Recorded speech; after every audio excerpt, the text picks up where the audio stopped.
Well, mabuting araw. Nandito na ako. I just came from a 3-day long haul trip. Ako'y namundok. Well, totoo naman, namundok ako. At ako'y nag-commute kasama ng aking may bahay. May mga nagtatanong, bakit daw hindi na ako nagdadrive? Well, I've been driving since I was 17 years old.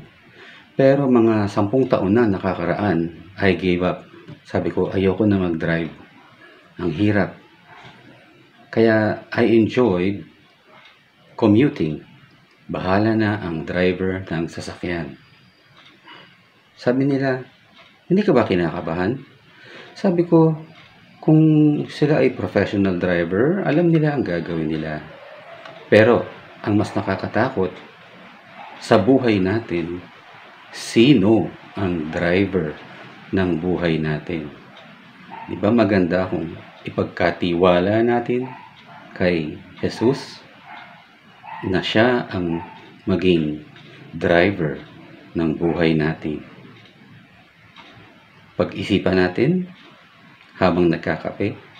Wala pa akong kape, pero magmani muna tayo. O kaya naman ay mag-ube jam muna tayo.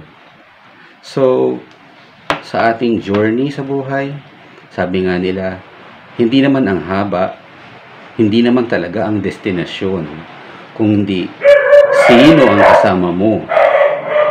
Sino ang kasama mo sa journey? Sino ang kasama mo sa paglalakbay? Pag-isipan natin. Hanggang sa muli, salamat.